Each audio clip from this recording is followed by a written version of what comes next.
Now, the Lagos State Model College Irregular has been attacked by kidnappers this morning.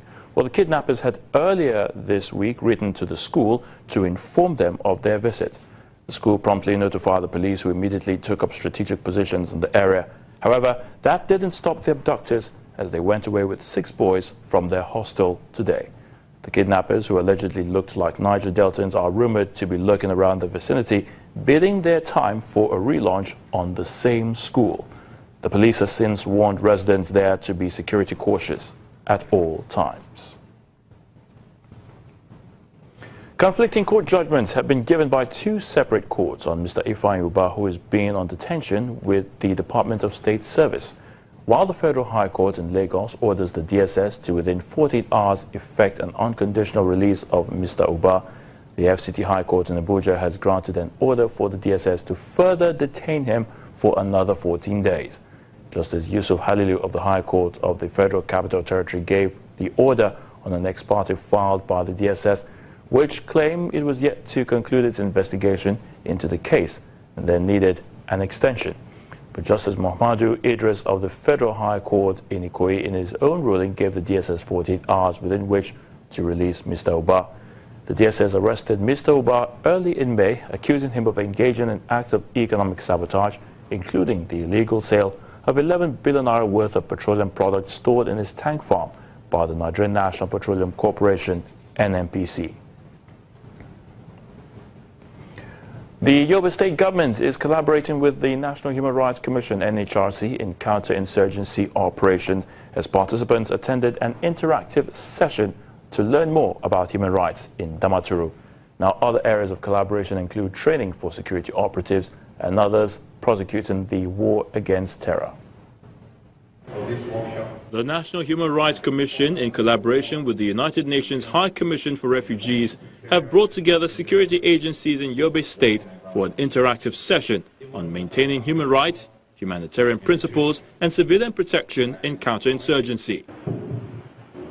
The session is in response to the humanitarian crisis bedeviling the Northeast and is aimed at providing a ground for government agencies, humanitarian stakeholders, and security agencies to address security threats in the state.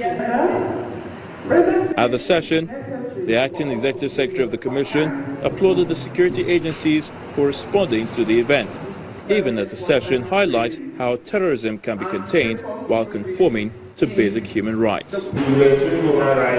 Into the operations during the counter-insurgency. This we can do in so many ways.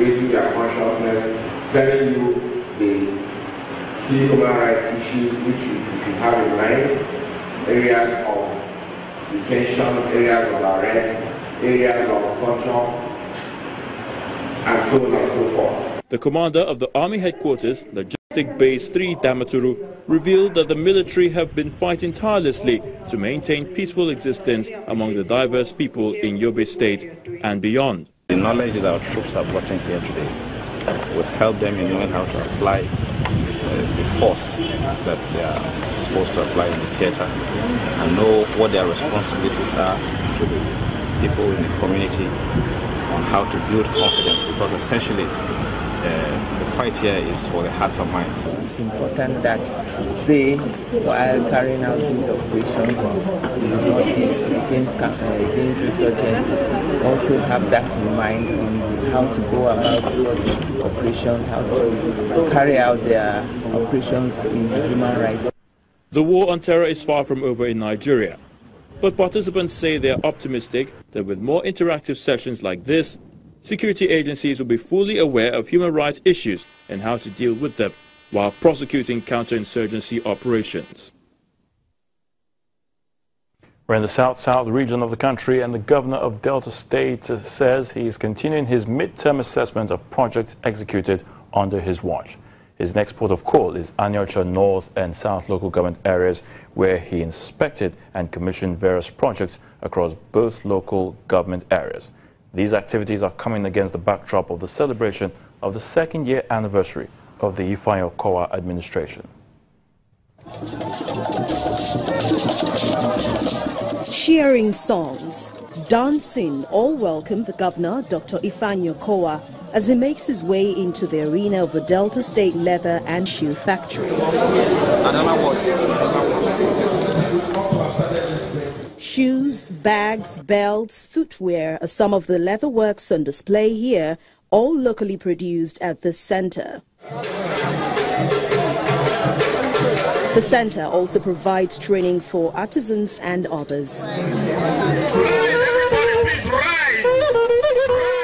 He then goes on to visit the traditional ruler of Ogwashuku in Anyocha local government area. He makes a stop over to areas where government projects are ongoing and then ends up at the renovated Ubuluku Model Primary School, which according to the Commissioner of Education is one of the oldest schools in Delta State. There is no doubt that the Ubuluku people love to go to school. With 12 primary schools in this community and 3 secondary schools, and this huge number of classroom blocks in Obolo Model Primary School, it is obvious that there are lots of schools in this town. And I'm glad that the request has been made by the community. I cannot really tell you right here that we are going to turn the school into a vocational and training center because there's a process. I have not said I'm planning it. So on our rack of one clap.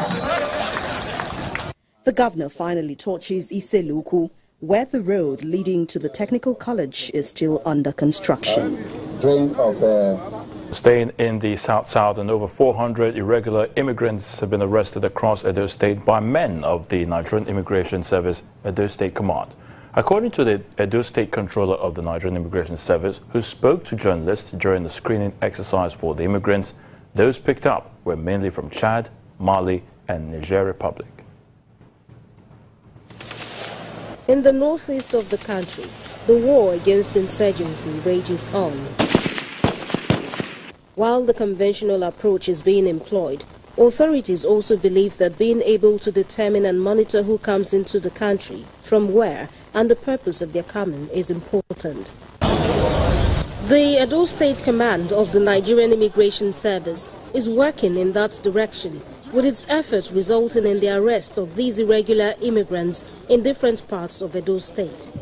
The State Controller of Immigration, David Adi, says the exercise is aimed at protecting the security interest of the state and Nigeria at large. The security report available to us indicated that many of them are in Edo State. They come in without documents and they came in through illegal routes. We just have to do our work. These people are known as irregular immigrants. Irregular in the sense that they don't have travel documents. They also do not have visible means of livelihood. If we don't mob them and ease them out, they will constitute serious security threat. The result of the screening exercise indicates that majority of the foreigners are from Mali, Niger Republic and Chad, and have been in Edo State doing menial jobs. Now Burkilia work. Since when you did come? See, only 1 month you will come now. From Niger. Niger. Niger? Yes. Which time you did come? I reached 10 days. I dey so close. I dey carry machine keep here. Mr. Adi also said that the service is doing everything possible to improve the policing of the nation's land borders. Recently, the federal government approved some money for us to purchase patrol vehicles. We are doing our best within the available resources. You know, just like I said, our borders are expansive. In the north, if you know the north, anywhere they put it is road. They just come in and then find their way to Benin. So we have to keep mopping them. With the country trying to recover from the terrorism onslaught by insurgents, adopting this proactive approach towards securing the country is believed to be cheaper and safer.